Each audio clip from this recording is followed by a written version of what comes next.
Las Vegas, Nevada. MGM Grand Garden Arena. March 3, 1973. A Friday night that began as a charity demonstration and ended as something that 500 witnesses would swear they saw, but the world would refuse to believe. Muhammad Ali is in the center of the ring, 6.3 of pure confidence, 216 pounds of muscle and charisma.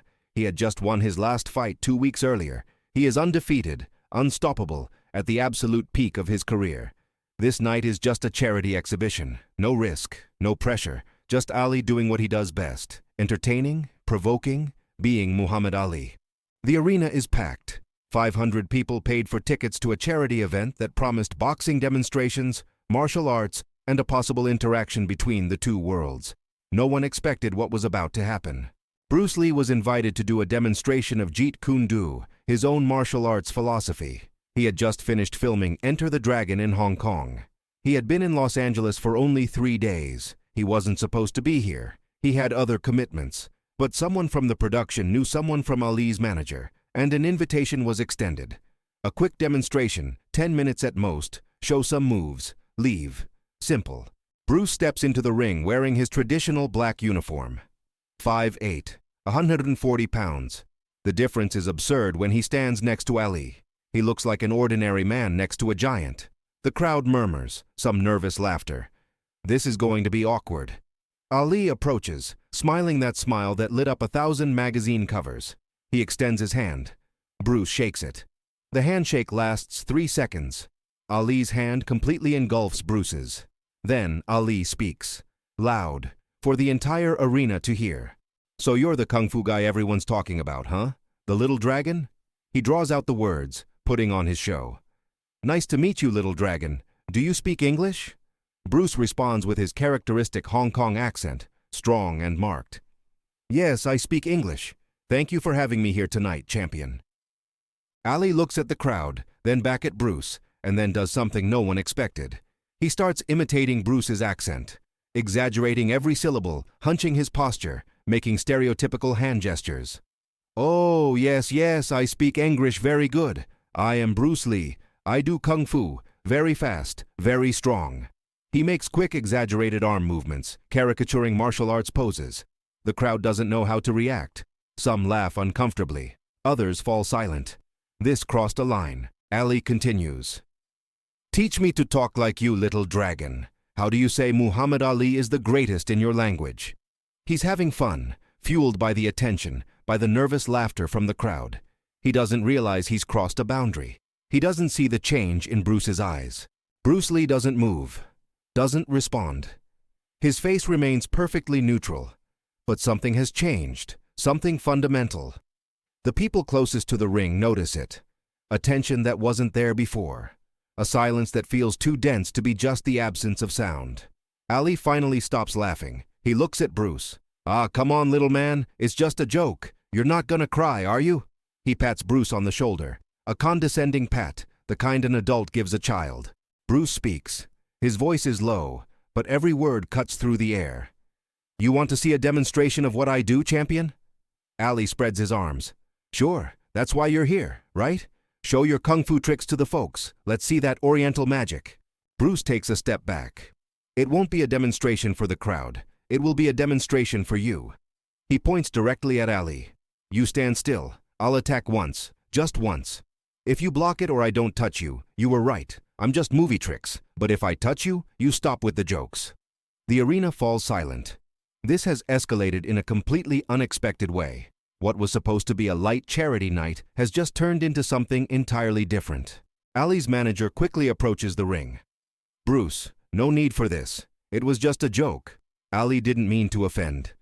Bruce doesn't take his eyes off Ali. "I know, and I'm not offended, but he asked for a demonstration. Now he'll get one." Ali looks around. 500 people are watching. He can't back down now. He can't look afraid of a martial arts instructor 75 pounds lighter. His ego won't allow it. His image won't allow it. "All right, little dragon." He uses the nickname again, but now there's less humor in his voice. "You want to hit me? Come on. I'll stand still. I'll even lower my arms. Hit me with your best shot. Let's see if kung fu is real or just movie choreography." Bruce shakes his head. "I won't hit your face.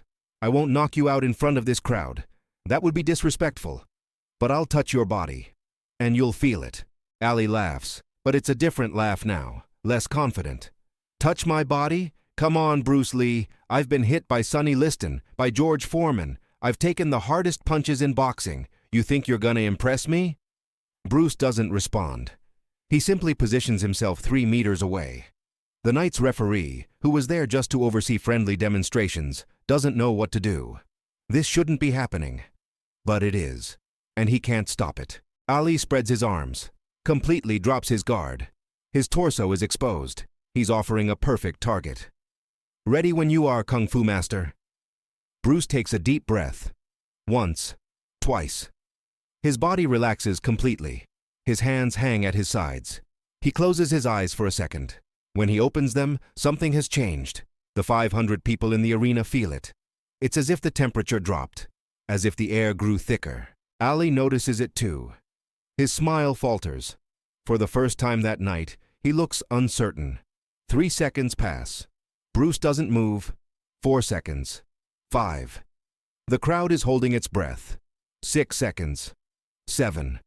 The silence is absolute. 8 seconds since Ali's last taunt.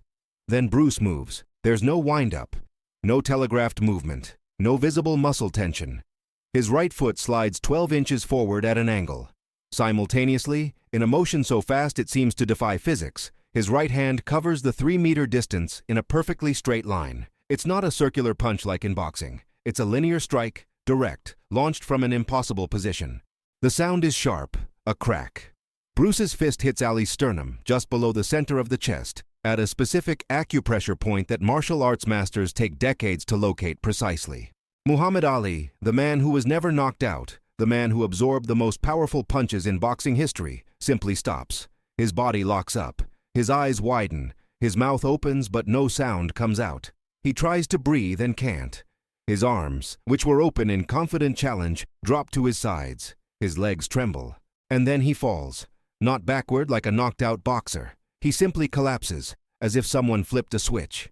His knees buckle and he drops forward, catching himself with his hands at the last second before his face hits the canvas. The arena erupts into chaos. People screaming, standing up, rushing toward the ring. Ali's manager jumps into the ring. The night's doctor runs from the side. 3 assistants climb in simultaneously. Bruce Lee stands exactly where he was when he struck. He hasn't moved, hasn't celebrated, just watches, expression neutral, as Muhammad Ali is on all fours on the canvas, desperately trying to get his lungs working again. Ali coughs, once, twice. Air enters his lungs in irregular, painful gasps. The doctor is at his side, checking his pulse, looking at his pupils. Champion, can you hear me? Breathe slowly, slowly. It takes 45 seconds for Ali to fully recover his breath. When he finally speaks, his voice is hoarse and low. What? What was that? Bruce approaches. The crowd instinctively pulls back, as if he's dangerous. And maybe he is. He kneels beside Ali. Speaks softly, just for him to hear, but some catch the words. That was dim mak, the touch of death.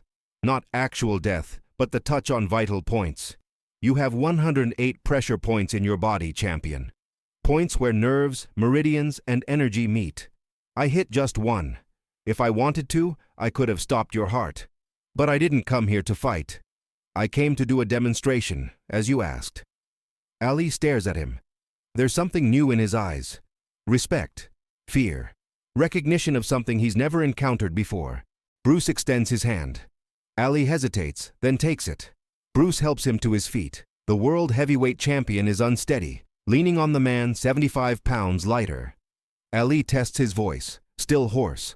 Could you do that again? Bruce shakes his head. Not today. Your body is on alert now. But yes, I could. I can do it to anyone, any size, if they give me a full opening like you did. Ali takes a deep breath, looks at the crowd, which is in absolute silence. 500 people have just witnessed something that defies everything they know about combat. Then he does something surprising. He raises Bruce's arm in the air, the universal gesture of declaring a winner. The arena explodes in applause. Half the people are clapping, the other half are heatedly debating. It was staged. It wasn't real. Ali let him win. Did you see the speed of that? Muhammad Ali takes the microphone. His voice is still weak, but it carries through the arena. Ladies and gentlemen, I made a mistake tonight. I joked about something I don't understand. I mocked a man who dedicated his entire life to an art I don't know. And he showed me there's more to combat than I imagined. He looks at Bruce. You have my respect, Bruce Lee. And my apologies. Bruce bows his head. You have mine too, champion. You're the greatest living boxer. But boxing isn't the only form of fighting, and size isn't everything. They shake hands again.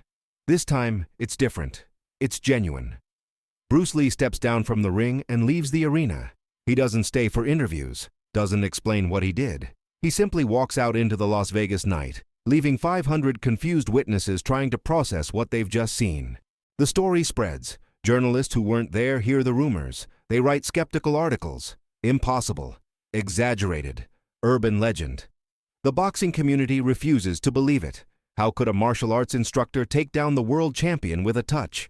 But the 500 people who were there know what they saw. Muhammad Ali knows what he felt. And for the rest of his life, whenever someone asked if he ever underestimated an opponent, he told this story. Not always with all the details, but always ending the same way. Bruce Lee taught me that respect has nothing to do with size. It has to do with skill. And that little man had more skill in one finger than most boxers have in their entire body. 8 seconds after my last joke, I was on the canvas unable to breathe. And I learned the most important lesson of my life. Never ever underestimate someone just because they're different from you. The recording of the event disappeared, or never existed, or was destroyed. No one knows.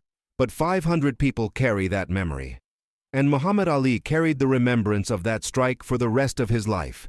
The strike he never saw coming. The strike that stopped a world champion. The strike that proved there were entire worlds of combat knowledge beyond the boxing ring.